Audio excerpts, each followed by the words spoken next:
ഈ കല്യാൺ സൂപ്പർ 99ന്റെ ഓണറും അതേപോലെ തന്നെ ബിൽഡിംഗ് ഓണറും ഇതിനെ ബേസ് ചെയ്ത് കംപ്ലയിൻറ്റ് ചെയ്തിട്ട് പോലും ഇത് പരിഹരിച്ചിട്ടില്ല. ഞാൻ അന്വേഷിച്ചപ്പോൾ മനസ്സിലായിട്ടുള്ളത് വർഷങ്ങളായിട്ട് ഈ പരാതി തുടർന്നുകൊണ്ടിരിക്കുകയാണ്. ഇവിടുത്തെ കണ്ടോ, ഇതൊക്കെ പൊളിഞ്ഞ് കെടുക്കുകയാണ്, നടപ്പാതെയാണ്. ജനങ്ങളുടെ അടിസ്ഥാന സൗകര്യങ്ങൾ മെച്ചപ്പെടാതെ ഇവിടെ എങ്ങനെയാണ് ഒരു വികസനം സാധ്യമാവുക?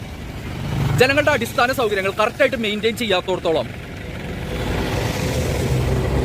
അതിൻ്റെ മെയിൻ്റെനൻസ് വർക്ക് കൂടും, അതിന് വേണ്ടി കൊടുക്കേണ്ട ഫണ്ടും കൂടുന്നതാണ്. കറക്റ്റായിട്ട് മെയിൻറ്റെയിൻ ചെയ്യുകയാണെന്നുണ്ടെങ്കിൽ നമുക്കത് ചെറിയൊരു തുകയിൽ നമുക്കത് പരിഹരിക്കാവുന്നതാണ്. എന്നെ സംബന്ധിച്ച് എനിക്ക് കാലത്ത് കോർപ്പറേഷൻ ഓഫീസിൽ പോകാൻ കഴിയുന്ന ഒരു അവസ്ഥയില്ല. കാരണം കാലത്ത് തൊട്ടിട്ട് രാത്രി വരെ വർക്കിലാണ്. കാലത്ത് 3 മണി തൊട്ട് 9 മണി വരെയാണ് ഞാൻ ഉറങ്ങുന്നത്. മാസം വാടകയ്ക്കാണ് താമസിക്കുന്നത്. സോ അപ്പോൾ എനിക്ക് എൻ്റേതായിട്ടുള്ള കമ്മിറ്റ്മെൻറ്റ്സുകളുണ്ട്. അപ്പോൾ താങ്കളുടെ ഉദ്യോഗാർത്ഥികൾ ഈ പറഞ്ഞ കാര്യങ്ങൾ കറക്റ്റായിട്ട് ചെയ്യുകയാണെങ്കിൽ എനിക്ക് ഇതിനു വേണ്ടി നടക്കേണ്ട ആവശ്യകതയില്ല. കാരണം അവർ ചെയ്യേണ്ട വർക്കാണ് ഞാനിപ്പോൾ ചെയ്തുകൊണ്ടിരിക്കുന്നത്.